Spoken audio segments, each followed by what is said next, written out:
It's the CorradoLark, CorradoLark, CorradoLark, Nickcast podcast channel. Yeah.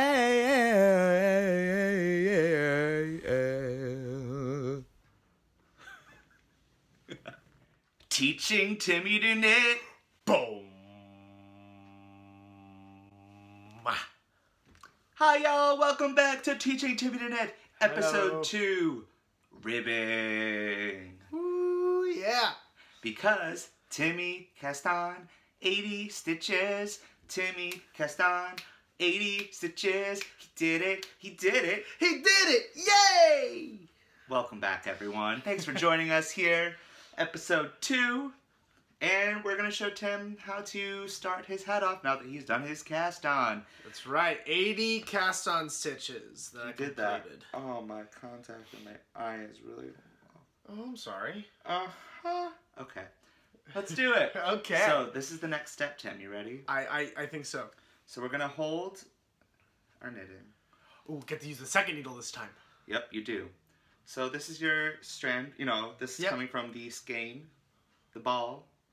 Still don't really know which one to call it when it's not like a... Cake, right? Yeah, that's a cake. You're right, Tim. I have my moments. Acting like he's the professional. Now, it's been a little bit since we have filmed the first episode here. Mm-hmm. And your cast on's just a tiny bit tight, which is fine because that's typical. So I'm just trying to get it into a place that I can, you know, show you what's next. Okay. Stitch marker. Stitch marker. Stitch This is the marker. second one that I've used. The first one we used.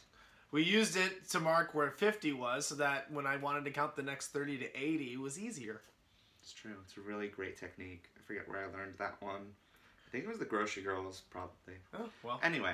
Either way, it works well. So this is your working yarn. Okay, as that's we call it. This is the one that's attached to the cake. Yes. And we're going to slip on our stitch marker. Okay. And I might just do the first little bit for you. Yeah. Just because it might make this a little easier and quicker for us in the world. Right.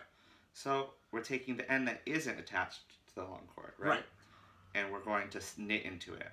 Okay. Now, this will be the first knit that you're seeing, right? Yeah. So what you do the is, hole. I went through it a certain way. Let me get off my needle. Okay. So if you're looking at it, right? Mm-hmm. Main things here. You don't want any of these twisted. Okay. You want them all to be lined up, so if you do that, this will be your brim. Perfect. If you don't, and you keep going, you'll never be able to recover. You will always be twisted. And then I'll have to pick everything up. That was like, that's like the Jafar musical about Aladdin. Oh, that's right. You were. Yeah, I was supposed to do that once. Yeah. I ended up doing that. Yeah, they weren't treating him right. No, it's fine. Sorry, Let me just knit through the pain, okay? Okay, I'm gonna knit through the pain. do it. All right, so you went in. So I went in. As if that's the bottom. This is going to be known as if to knit. Mm-hmm. So you're going to go in from the front Mm-hmm. into the back. Okay. Right? Yeah. The only other way, I'm just going to show you now, and I'll show you in the next stitch too, is to go this way. Okay. There are other ways, just this is the main two. For this hat. For this hat, this is a knit. So we're going to go in from the front to the back here. And I'm going to wrap my yarn, right? And now this is, you know, because it's here. And we're just going to pull this back needle through the loop into the front. Okay. And you see how this has that loop? And that's from my working yarn. And then you pull your stitch off the needle. And that's a knit. So what that does is it joins our hat. Right. Now, we're doing ribbing. Ribbing is 1 by 1 knitting and purling. Okay. So, or 1 by 1 ribbing, 1 by 1 knitting and purling. How many other ways can we say that make me sound like such a professional? I don't know. Anyway. I am gonna... Okay, so now I'm gonna purl. So then you just wrapped it. For the purl, yeah, so we have our knit stitch, right? We're attached now. Yeah. So, for that, what we do is you bring our yarn to the front, right? Around just the one needle. Yep, just the right needle when you're right-handed. And you're going to put that, as I said, as if to purl. So from the back to the front into the stitch. Okay. Right? Yeah. And then we're going to wrap, just like we did the other, and then pull it back. And still keeping it in. Still keeping it in, and then we go back. And there we go. So it's basically a knit front and back. It's what it looked like. A knit front and back is another specific thing. Okay. But they are, I mean, these are very you know, like you're basically just doing it somewhat reverse. If you, if you want to think of it what I mean. way. That's what I that's totally. What I meant, yeah. So let's just do those two again. Okay. So I'm so going to go front to back. Front to the back, put it in. Okay. Wrap my yarn around. Mm-hmm. Right. And then go bring to it pull, through. bring this But needle through, leaving it on, and then you can take it off. Okay. When you get a little faster, that'll become like one motion. Right, of course. But, you know. So you wrap it around. So since we're doing one by one, it's knit and purl. We go from the back to the front. Mm-hmm. Yeah, we had brought our yarn to the front. Mm-hmm. From the back to the front. Wrap it around. Wrap it around. Let it out. Then pull it through. Pull through. Like that. Ready to do it again. From Okay. the front to the back. Mm-hmm. Into there. Around. Around. And see it, because this always is going to be like that, even, you know, like, as long if you're even, it's going to be a little tight there, but, yeah. It might be a little more difficult. Yeah, I brought it to the front, back to the front, yarn around, needle in through that loop, and pull it off. And then you moved the tail, yarn back. The yarn back. Yep. Yeah, because I'm doing ribbing, knitting, you have your yarn in the back, unless it says something different in the pattern, and then purling, you have your yarn in the front. Oh, okay. So that's, good way to distinguish. Yeah, you know, it's really important things to distinguish here. Really important. Anyway, so I'm gonna do this one row for you.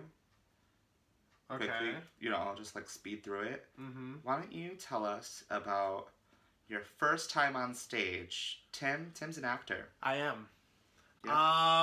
Well, you want a first time in a musical on stage, or just first time? No, first time on stage. Okay, I'm gonna go. That you can remember. I'm gonna go with. I mean, like, you know, church choir stuff, and you know, having been, like the every class, you know, at my elementary school had to, you know, they hosted a mass basically, and like, you know, so like I would do readings and sing and whatever with them. But like the first big like performance was when I was in 5th grade at the Christmas concert. I sang "I'll Be Home for Christmas." Didn't even bow, just like happy song. A very happy song, and I was a little boy soprano. Yeah, yeah. So I remember, and also we have it on video. Too. Anyway, yeah, for a while. Oh yeah. So like 7th, 8th grade. My voice had changed, and I didn't know my voice had changed, so I just sang in my falsetto. Yeah. Throughout it. And I didn't, and like, you kind of couldn't tell the difference. Yeah. You know, so it just sounded like my voice was high. Yeah. It wasn't. I mean, I'm a tenor, like you, but, you know. Yeah. Anyway. I mean, so that was like and then, you know, I did a couple solos after that. I started getting involved with being a cantor for the children's choir and things where I'm leading the congregation and singing. But then I started doing theater at the end of 8th grade with Once on This Island Junior. And that's where we're going to end that, since I just asked for your first time on stage, Tim. I didn't ask for your whole theatrical life story. I was just bringing the people up to speed of how I got into musicals. Because when I originally sang that song, I didn't want to continue it. I didn't want to give voice lessons, even though people thought I should. Give voice lessons? They're like, "Oh, Tim, you have such a wonderful voice. You should give voice lessons." And I never was interested. That's interesting, because it's like, for voice lessons, and this is, I mean, off topic from the knitting world, obviously, but with voice lessons, I've always found that people that aren't the best singers are actually better voice teachers. Yeah. Because they have to produce things more correctly. They have to, like, you know, they have to really put work into it becoming a huge thing. Oh, absolutely. So, like, I never thought that I would ever be a voice teacher, because I was like, I can't explain what I do. I know I do it, and I know I do it well. I'm in like the exact same boat as you. That's interesting that people said that. I've never heard that. But no, people like, you know, they would say, "Oh, you should take voice lessons," and because people was telling me I should, I never wanted to. Right. So then you know, eventually once I started doing theater is when the voice lessons started. But I was just getting to Once on This Island. Once on This Island, a show perfect for you, right? You know. For youth theater, no, it was not perfect at all. Still not good as youth theater, right? No. But it's a beautiful show, and it's a great show. And I'm hoping to see it on Broadway before it closes. Oh, is it on Broadway right now? Yeah, it's at Circle in the Square. With Circle in the Square with Lea Salonga and right. That's still going. Yeah. Yeah. Well, because we asked, my first time on stage. I'm actually, I am gonna Corrado, have to give to. Corrado, what was the first time you got on stage? Well, I also started in like church choir. Yes. And stuff. And then I went to like, you know, regular choirs, whatever. Mm-hmm. But when I was, my first like performance with a group or anything was doing the Monkeys theme song with 3 other people, my brother, and then I think it was like Drew London, and then my friend Will. Mm-hmm. And we just performed the Monkeys theme song while singing along to the tape, ending with a pose with like our feet kicked up, like, yeah! It was, that's all I remember that. But the real one that is like the more fun one is for French class for some reason. I had to dress up like a cat. Oh. And I had to sing the song about being la chat. La chat, you know, a cat in French. Sing this song, and then at the end of the song, in my cat suit, they would dangle a rat from a pole with like a fishing line, and I had to like bite the plastic rat. OCD little Corrado, I used to go by Corey at the, you know, my family still calls me Corey, but little Corey did not like that because I thought I was going to get some sort of random disease or something from the rat. But for the sake of theater, the show went on, and I never did in rehearsal, but I did it on stage, and I made the newspaper. You made the newspaper? Yeah, they used to like me in the newspaper back when I was a child. I mean, they did too when I was like, you know, in region, you know, like whatever. But yeah. But there was a lot of times that the newspaper would print random things of me performing and stuff. Mm-hmm. So we're up to this stitch marker that you used to count. Yeah. We can just take that off now. Okay. Because you don't need to count to 50 anymore, at least in this pattern that I'm making up as we go for you. Ooh. I mean, it's just going to be a basic hat. Yeah. And we're not even, like, we're just letting that yarn ball go to wherever it goes, I think. Yeah. It's probably smart. I'm almost to a point where I feel comfortable handing it over. You would always be able to do this on your own. Like, it's no different than what you're going to do the next row. Yeah. The only tricky part is because of it being like a tighter cast on. Yeah. It would be really difficult for you to just like learn on it. So I think I'm just skipping it. I mean, here, let's do this. I almost got to the end. If anyone knows. 1 by 1 ribbing is the most fun, right? Oh, it's my turn now. Yeah, it's going to be your turn. Okay, so you're holding the yarn in the back. So now you want to hold some tension here in your pinky.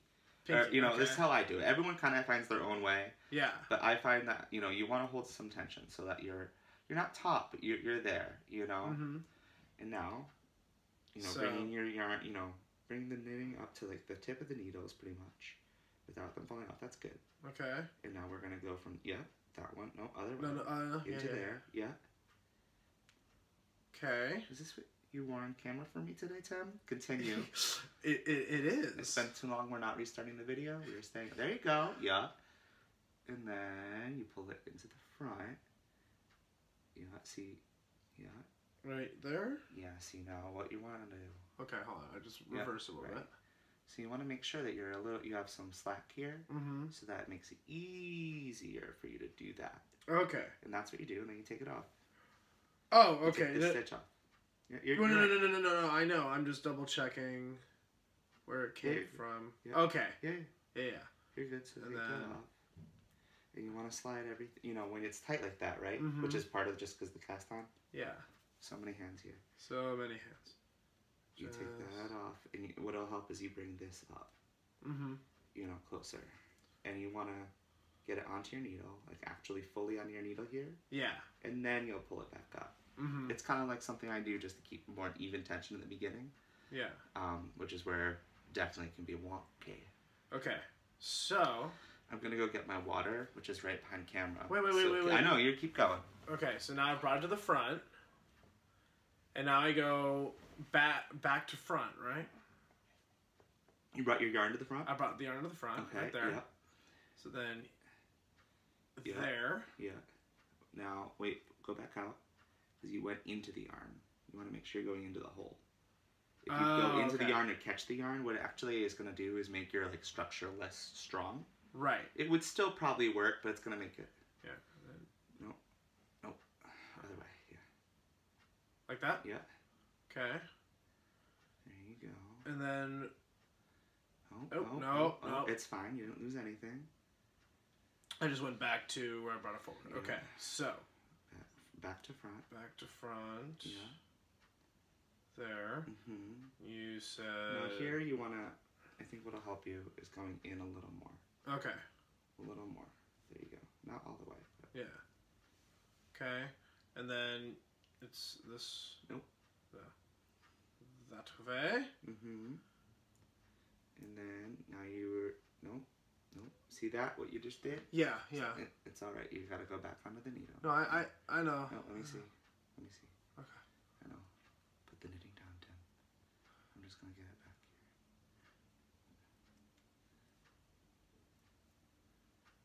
Let me just show you again. Okay. No. See how I'm holding it like that? Oh, you had it wrapped around. Okay, yeah, yeah. Mm-hmm. No, I mean, there are people that do it all sorts of different ways. But you're the one who's teaching me, so I'm going to do it that way. Right, of course. But see how... Mm-hmm. That's where I'm holding it. You feel it. You can even feel the tension. Yeah, yeah, yeah. You know. So, okay, so back to front.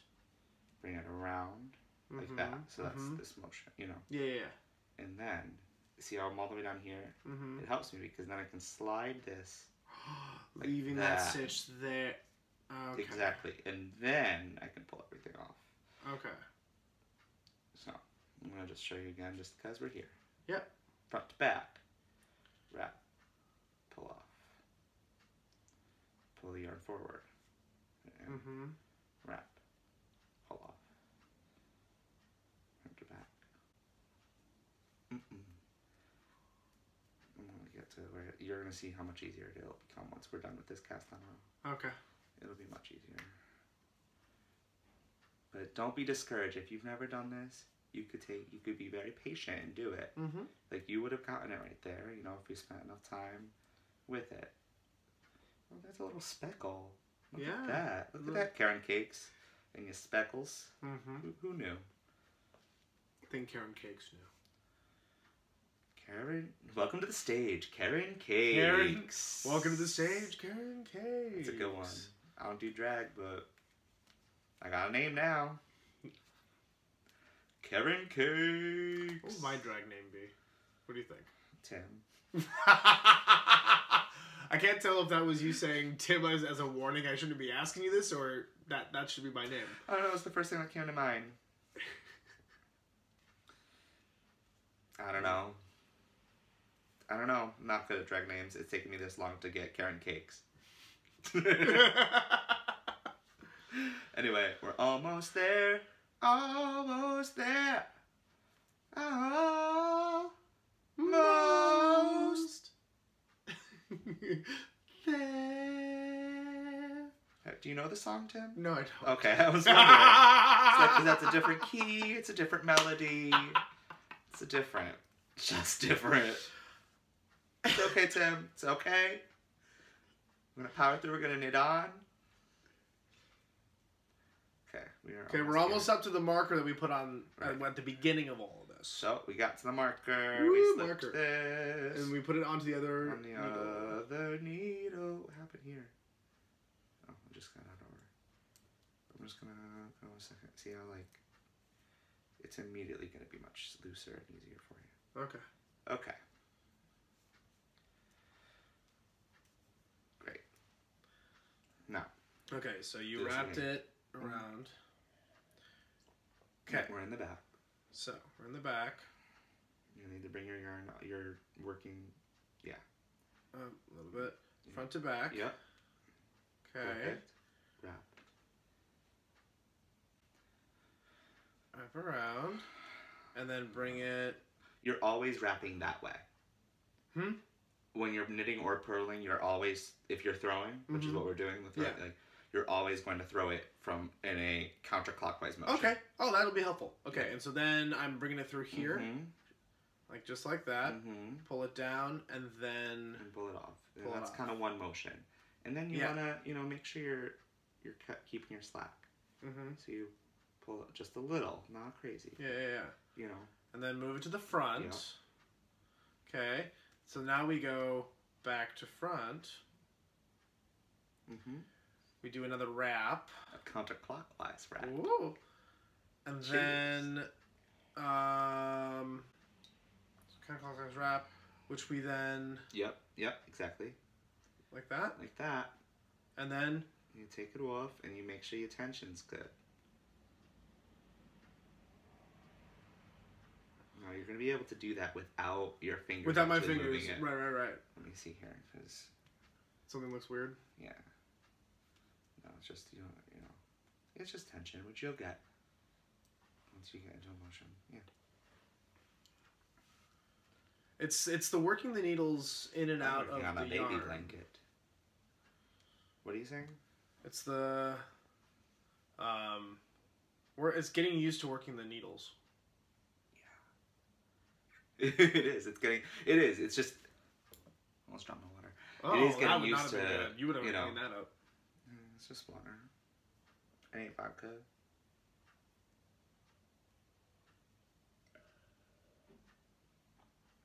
There you go. Yep. And then... Did you pull it? You put your arm in the front? No, I have not. Now I have. Back to front. Wrap it. Oh. Oh, no. I got it. Yeah. And you then... got this. No. Yeah. There you go. Like that. Yeah. Perfect. And then... That slides Let me off. see if I...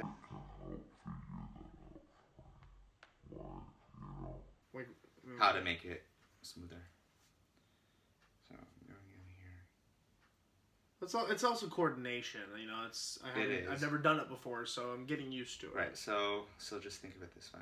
Okay, so I'm purling at the moment. So my needle's from the back to the front. I wrapped around. When I bring it, see how I'm bringing my needle in? Like I'm not doing anything. I'm just bringing my needle in. I go this way. Right. I go through it. And pull it up. Okay. So I'm just pulling basically up. Yeah. So wrap around and then this, pull up. Oh, so it's all one fluid motion rather than what I'm doing, which is making it two separate. Which, you're going to need to understand, so that's fine. Yeah. I will sometimes, and actually pretty often with how I seem to knit, I will push it off the needle. So I'll use that as like my landing pad and just like push off. Yeah. And then we can go. Okay.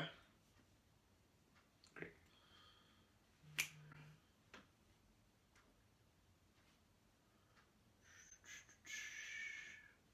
The writing's on the wall. The writing on the wall. No? No? You know a show? No. I did that one wrong. Edwin Drood. I don't know it very well. This is back to knitting? Nope, other way. If you're knitting, it's from the front to the back. Yeah. Front to the back. Nope. Oh.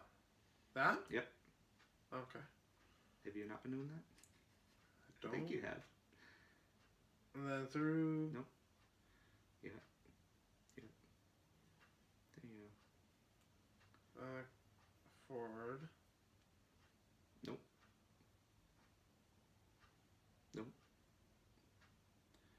Yeah, when you're knitting and purling the regular way, you're always inserting into the front. Your right needle into the front. So that it lays on top of your left needle. I don't know about always, but in knitting and purling.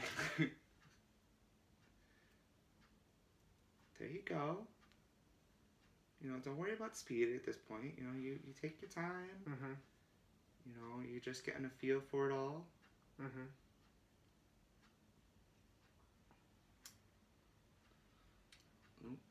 What's going on? I was trying to hold the tail better. Yeah, you're getting a lot of slack there when you're doing it, which I will say everyone has, some recent knowledge I've learned, which you probably at home already know, that your tension is different when you knit and you purl. Which, is kind of obvious in a way, but like...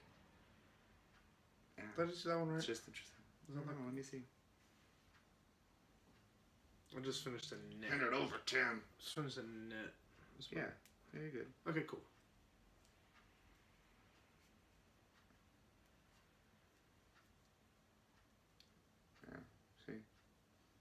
Yeah, see? There you go, see? There you go, kid. Here you go. At least I won't shoot my eye out with this. No, you won't. I get it. So what you'll notice, I just want to point it out. Yeah. Because I think something really important that a lot of knitters should know how to do is to read their knitting. I know people kind of hate that, but it's very important, and it really helps you so you don't need to, count as much and that kind of stuff. So what you'll notice that you're making, if you look into the base of these stitches, you notice how this one has a little bump and this one doesn't. Yeah.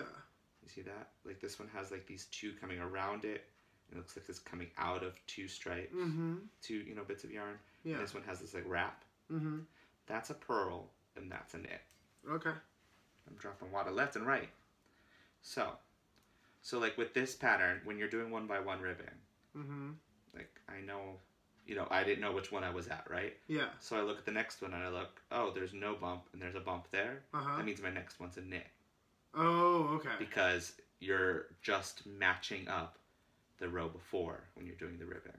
Okay. You're always knitting your knits and purling your purls. Yeah. So if there is no bump, I knit. If there is bump, you purl. Okay. Yep.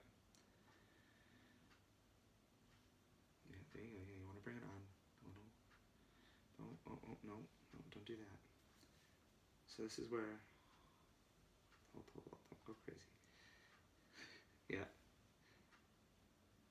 There you go.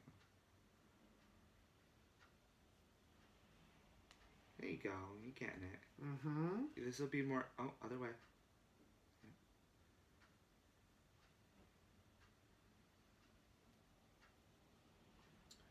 Yeah, it'll get. I'm sure it'll get a little easier once I've, gotten used to holding the needles. I don't know why that judgment happened, but it did, and I'm gonna accept it. Wait, shouldn't it be me who accepts it? Considering that you're the one who was in that moment judging me. Judging. You're right, Tim. Pop thing that makes me so mad. Yeah. Now I wish there were vodka here. No. It's not that upsetting to me. Anyway. So that's Timmy learning how to knit and purl and do some ribbing. Now depending on what you want to do, we haven't discussed this exactly. Do you want a brim in your hat like this one? Or do you want no brim? Or like do you want a folded brim, I mean? Or no brim? Or like no fold? Or like do you want... you know what I mean? I kind of get what you're getting at. Yeah. That's through here, right? Yeah. Then Okay. I don't know. What do you think? I think you should go for the fold because you have enough yarn. And I mean, I think you can get that done. I mean, what that really means is. For a men's hat, I would probably go at least 4 inches of ribbing, upwards of 5. I would always prefer 5 for me. Yeah. Because I like a big brim on my hat. Big brim. Big brims. But yeah, so I think that's what we're going to go for. Ooh, my neck just cracked. Ooh, how'd it feel? Felt great. Good. Felt really good. I think I just got like a knit and purl without asking for help. You've been. I mean, you basically, like, and that's the thing with it. Like, this is basically what you're going to do the rest of the time. It's the basics of this all. Yeah. The only difference that you're going to do because you're doing a hat is, well, once we get past the ribbing, you're going to go into stockinette stitch because we're, doing basic hat here, which is, this flat stuff. Yeah. Which is all it is knitting. You just knit the whole way around. Oh, okay. Right, so we can go for as long as you want. If you want it slouchy, we'll go a little longer. We might even go, if you want it extra slouchy, I can go up a needle size even. We'll play around with that idea. And then at some point you're going to decrease at the top. And I'll show you how to do that, and that's going to be super simple. I think I'm just going to keep it one basic decrease. See? There you go. Guys! Show it to the people at home. I'm knitting! It's so exciting. It is. I'm getting it, Rado. You got... It's the name of my book. That's not my actual name. It's my knit it. It's my gamer name. That was the point. I was trying to help plug the book. Tim, your help here.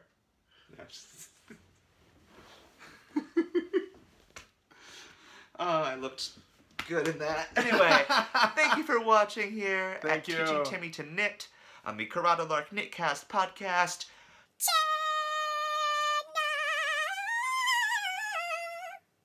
Bye.